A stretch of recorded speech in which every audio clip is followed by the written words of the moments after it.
Hi, I'm Sharon Knight. I am President and CEO of Hope Communities, and I am checking in with you today on our Facebook Live Building Community Check-in. So we started our nonprofit about 40 years ago to provide housing, educational programs, and support services to people across the city of Denver. And part of what we really wanted to do all these years as well is to build community, to help to connect neighbors and businesses together so that we could do more together than any of us could do independently. And part of the reason why we are doing this show now is that we know some people are feeling a little isolated because of the quarantine and the safe at home status that we have now. And so we just want you to know that we're here for you. We are using this format because we believe that it will help people to be able to check in with us. You can write your names in the chat section so that I know that you're there. You can ask questions during the show and I can answer during the show, or we can get back with you at another time. And also, if there are any questions that you have, if there are comments, or if you need some help, you can always reach out to us at info@hopecommunities.org.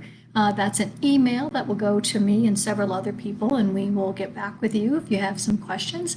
And then also there are lots of resources on our website that is hopecommunities.org. So please check that out. There's actually a separate tab at the top of the page that has special resources available during this COVID-19 period. So today I am checking in from my home again because I'm going to go over some food things. I'm not actually going to be doing too much cooking, but I'm going to be talking about tips for cooking. And so I'm here so that I can show you different things I've prepared. And then I will follow up. I have a lot of food in process. So I will actually follow up by tomorrow with pictures of the food that I've talked about and also recipes so that you can also try some of these things that I'm going to talk about today. So I like to talk about a couple of things that are related to the virus with every show. And really there's not a whole lot that's very new, but just want to encourage people that while we are in a safe at home period, we still really want to stay home when possible. We want to wear masks when we're in public, and we also want to keep social distance. So we at Hope Communities have more staff that are on site. So we are seeing people individually in person, but as I mentioned, it's one person at a time and we're using a lot of precautions. So if you come to see us, please be prepared that we'll be asking you to wear a mask and to use hand sanitizer and to keep that distance because we want to be there for the long haul, and that means we all have to be healthy. So I can see that Gwen joined us. Thanks. Anyone else on the line now, let me know by posting your name. You can look at this at any time, and actually I know that a lot of people watch the show after we've been live, and so if you listen to this later on and there's something that you think would be useful for other people, please feel free to share the link with everybody else. I like to have a quote every day. My quote today is about food. Eating is not merely pleasure. Eating well gives us spectacular joy and contributes immensely to the goodwill and happy companionship. It is of great importance to morale. So it certainly is to me. I'm not sure if it is to you, but I will be bringing you some recipes for food today that you might be able to make with foods that you might get at a food bank or food pantry, food boxes, and also if you are a SNAP or a WIC recipient. So what do I mean by that? Well, if someone is a SNAP recipient, and SNAP stands for Supplemental Nutrition Assistance Program, that used to be called food stamps long ago, then you have a certain allotment of money that you can spend each month for food. You are given a public benefit of that amount of money. And during the COVID-19 period, the amounts that are available to SNAP recipients went up by about 15%. But we have a lot more people at home. We have a lot more kids at home, and so that makes perfect sense. WIC is a program for women, infants, and children, and that has a few restrictions. The SNAP program doesn't have a lot of restrictions for what you can buy. You get a little EBT card, which is like a debit card that is renewed every month. The WIC recipients are focusing on those children primarily, and so there are some restrictions. There's also some benefits. During this time of the pandemic, when we are limited, when most of us are limited when we go to the store and how many things we can buy, there are some products that you can buy more of if you are a WIC recipient. Eggs is one of those. So I'll be mentioning some eggs in some of my programs today. Now, the food banks are doing a spectacular job of providing more fresh vegetables and fruits than they typically have been able to, which is great because we have so many more people at home, so many more kids at home. But oftentimes at a food pantry, particularly, or a food bank, the foods that you get are what they call have a long shelf life. So they are dry goods or canned goods or something that can last for quite a while without refrigeration. So some of the foods that we will talk about today are those types that have the longer shelf life. And so, as I said, they are doing a better job of being able to bring fresh fruits and vegetables to people. And we at Hope Communities are also making trips every other week to add a lot more fresh vegetables and fruit to our food baskets, which at this point are up to delivering about 100 every time we do that, 100 a week to our residents in need. And that is in addition to helping to facilitate the Denver Public Schools food program, which they're bringing sack lunches to kids on site, and also Junior Family Services. Jewish Family Services also has a food program. So we're trying to supplement for whole families in between getting those food packages for our kids. There is a lot of food insecurity, and we are very well aware of it.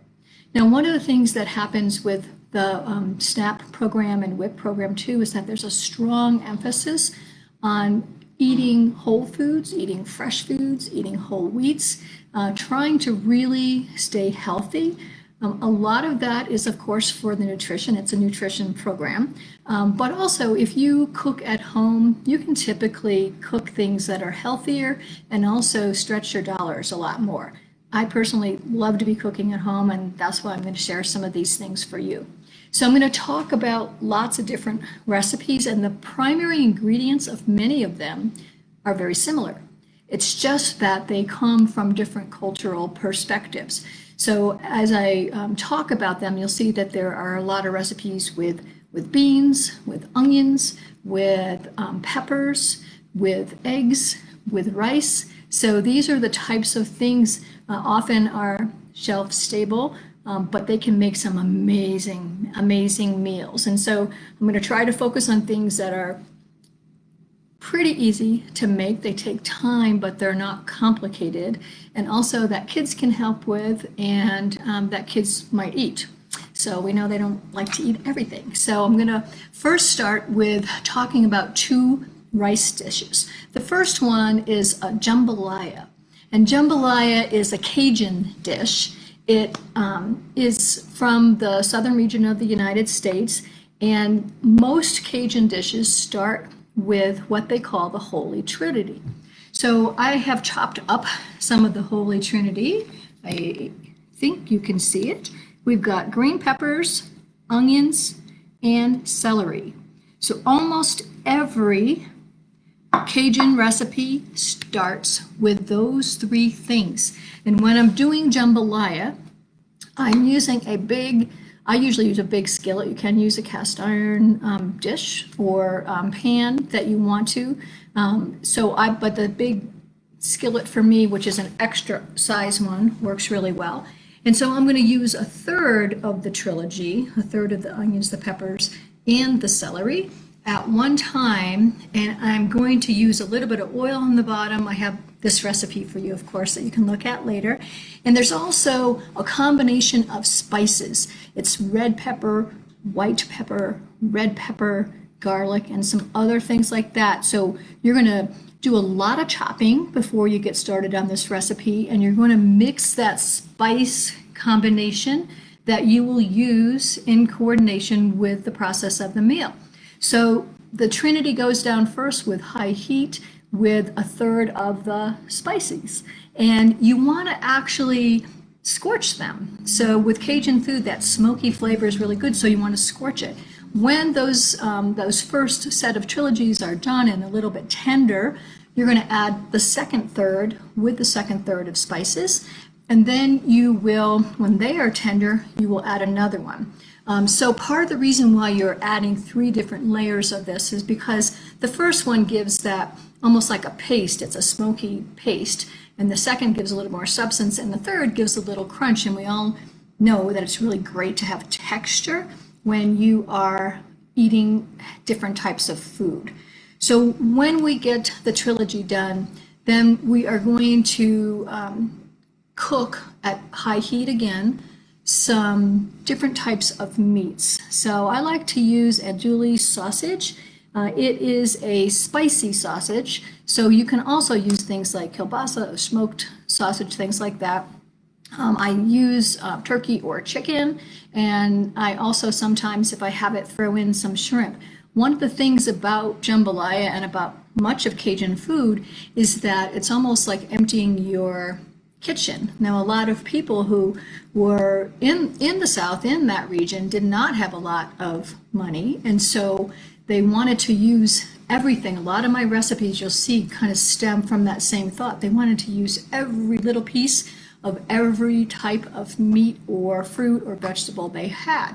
And so, and they also used kind of a high heat, a spice that would hide flavor because there was a lack of refrigeration. So using smoked meats or using really spiciness could hide if the food was a little bit past its prime.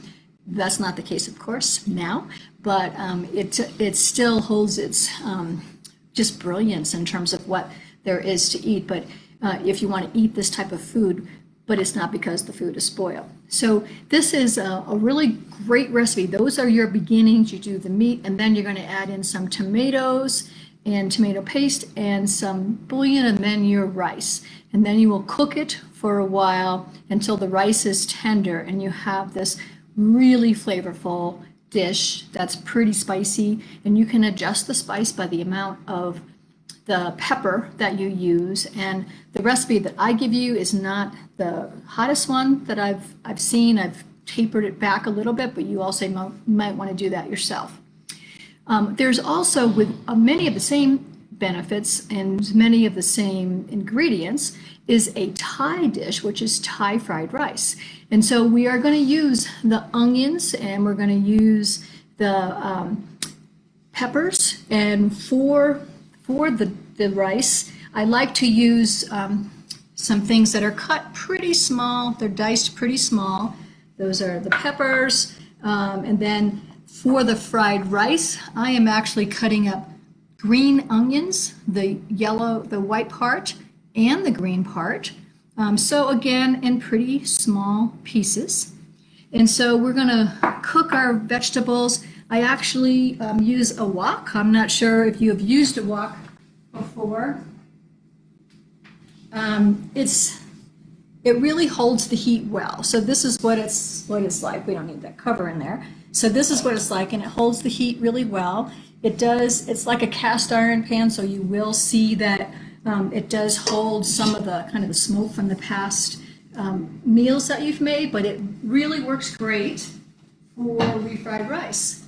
So we're going to get the vegetables that are tender but not mushy, and then if we have some tofu, if you don't want meat, or for meats, a lot of times I will use I'll use some combinations of things. So I might use beef, and I will actually make little links of beef like this, so that it will really shine. And then I also might use some chicken in there. The last time that I did this, I put chicken in as well. And if you want to make a combination fried rice, you can also add shrimp or something else like that. But having a teeny bit of beef and a teeny bit of chicken and maybe some tofu is good.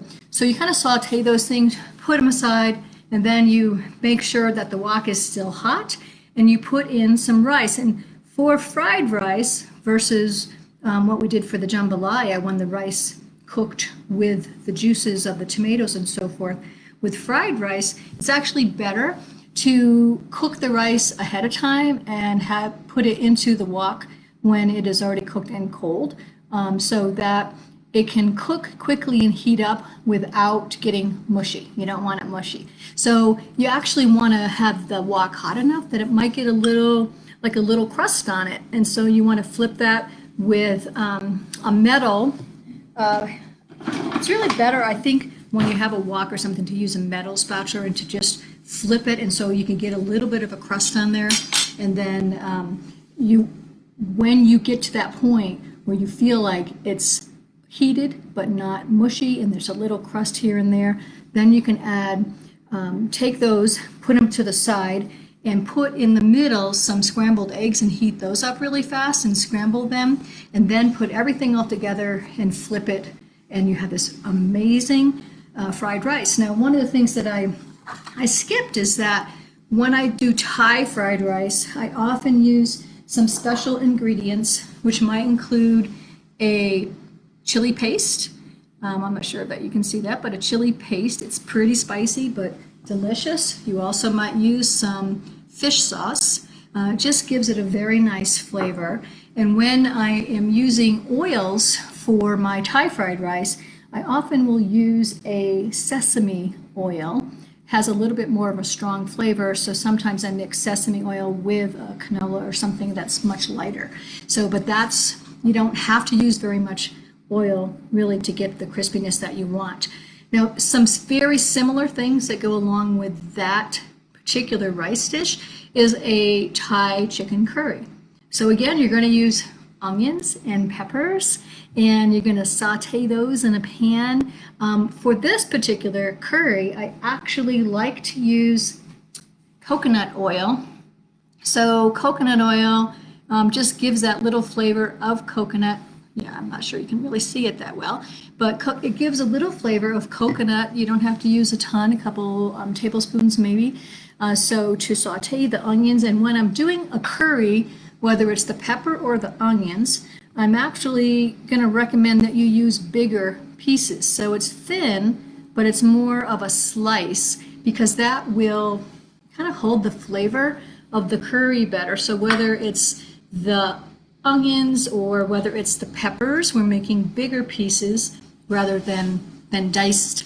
And then for the chicken, I actually also like to do that. I like to make thin slices of chicken and then make like little, almost like square pieces, so that, again, it's absorbing the flavor. So cooking all of the vegetables and then adding the chicken, and then using a combination of Thai coconut milk in there. And of course I use a lot of cilantro, and I use garlic and everything, so that'll be probably in the recipe. But it's really, really delicious, and it doesn't take very much time actually to make. So the chopping for all of these recipes is what takes some time.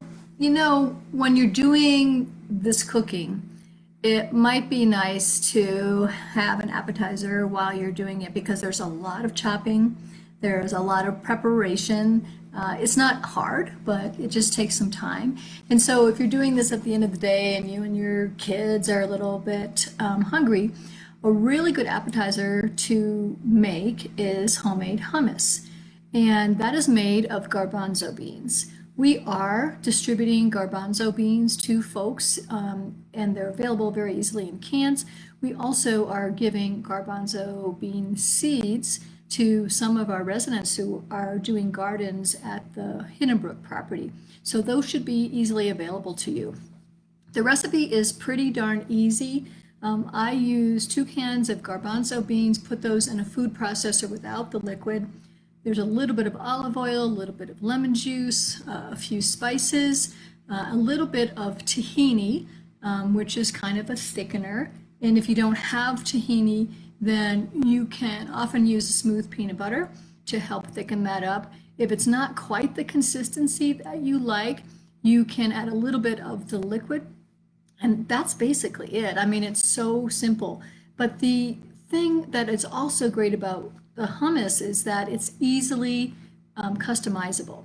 So sometimes I will do something like put in a smoked red pepper. Sometimes I will use pine nuts. I mean, you can use spinach. You can use all different types of things to add flavor to your hummus, and it's super easy. And then you can sit there and you can eat it with carrots or celery or pita chips or wheat crackers, whatever, while you're doing the rest of your cooking. So it's just something to have in your back pocket.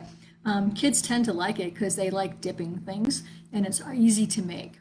So I'm going to talk about two bean recipes right now. One is chili con carne, and we are distributing a lot of beans. We're distributing dry beans and sometimes canned beans, so they should be pretty accessible to you. Also, a lot of canned beans will be in a food bank or food pantry, so hopefully you could get those.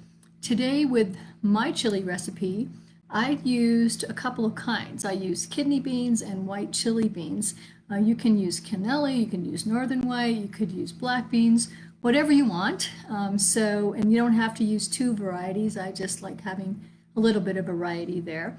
I am also using a beef in it. So I did ground beef and I cooked it in coarse pieces, so big chunks rather than little chunks.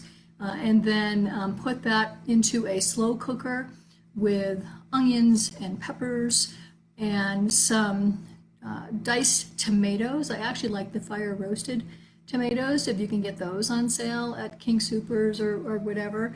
And so I put those in there with the meats. And today I actually use a little bit of chorizo because I like spice, but then I let that simmer for an hour. So if you chop and you quickly do some ground beef or something and then you put it in your slow cooker, let it cook for an hour, then maybe that's the time that you have hummus with your kids and relax while that's cooking. And the main reason to cook it that long is to have the flavors absorb.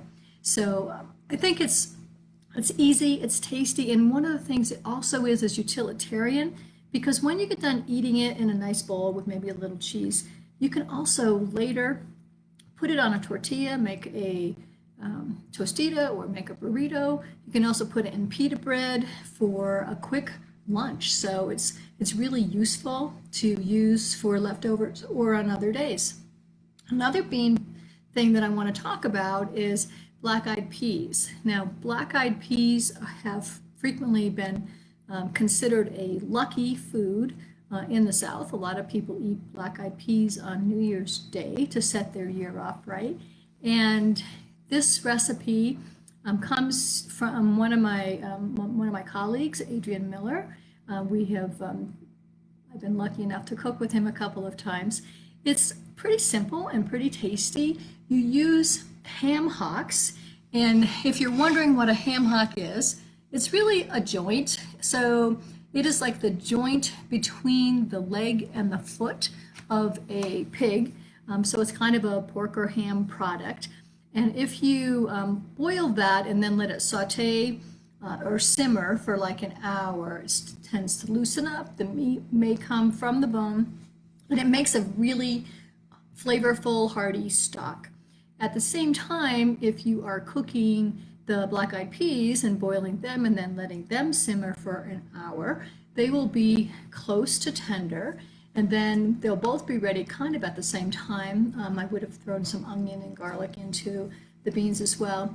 And then I drain the beans, put both together, put the beans in the stock with the ham hock. I like to pull away some of the meat from that joint, but some people just leave the joint in there. And then let it simmer a little bit longer. Very tasty, really pretty darn easy to make. And when I do those black-eyed peas, there's another recipe that Adrian shared with me, which is greens. And the greens that you can use collard greens, turnip greens, you can use any kind of greens. You could use spinach, I suppose.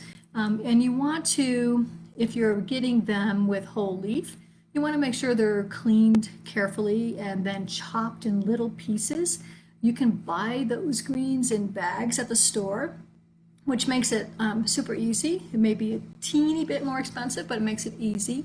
So after you use a similar process with either a ham hock or maybe a smoked turkey wing or leg, you boil, you simmer it to make a stock, you put the greens in there and let them cook until they're tender, and the recipe will show you some spices and things like that.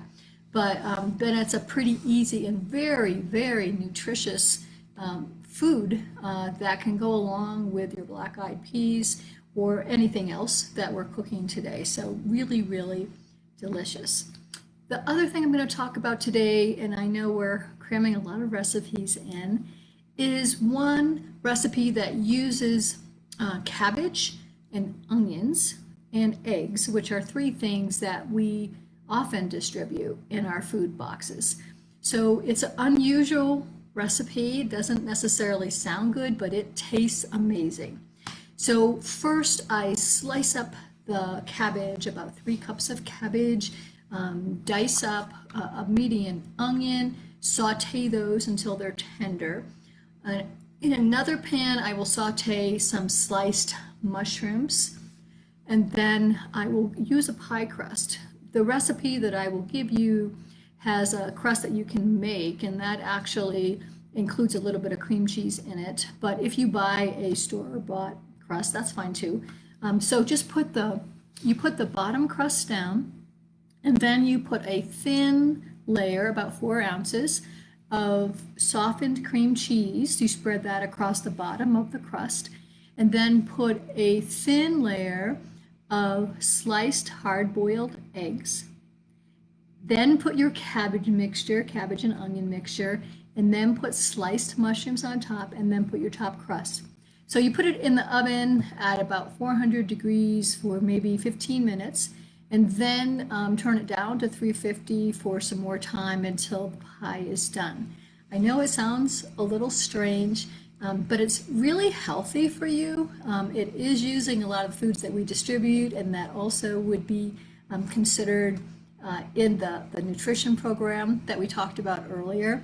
So I hope that you will try that. I really, really enjoy it when I make that, and it's a vegetarian dish, so sometimes it's very helpful in those settings to be able to bring something out that's delicious and meets the requirements of our vegetarians. So lots of food today. I hope that you try some of these recipes. I will be posting pictures of some of these foods as well as the recipes sometime tomorrow, so you'll have them available to you. Now I'm going to do a quick review. We always do a book review. Our reviewer today is David Henninger, and he has actually reviewed 2 books. They have a common theme, even though they both are quite different. They're really interesting. The first is called The Curious Incidents of the Dog in the Nighttime, and that is by Mark Haddon. And it was recently turned into a play. I happened to see it at DCPA last year, and it was really, really interesting. So I haven't read the book yet, but I think I would like to, because oftentimes the books are better than movies or plays. So, that sounds really interesting to me. And then the second book is called The Rosie Project, and that is by Graham Simpson. And it is essentially about a man who is trying to build a relationship with someone. And I'm not going to give you any more details because David gives you a lot of details. So please listen to his review that will be posted in just a minute. I think you'll really enjoy the review, of course, and then also the books. We'd love to hear about it if you read them. So I hope you have a really great evening. I hope you have a wonderful weekend, and we will see you again early next week. Take care.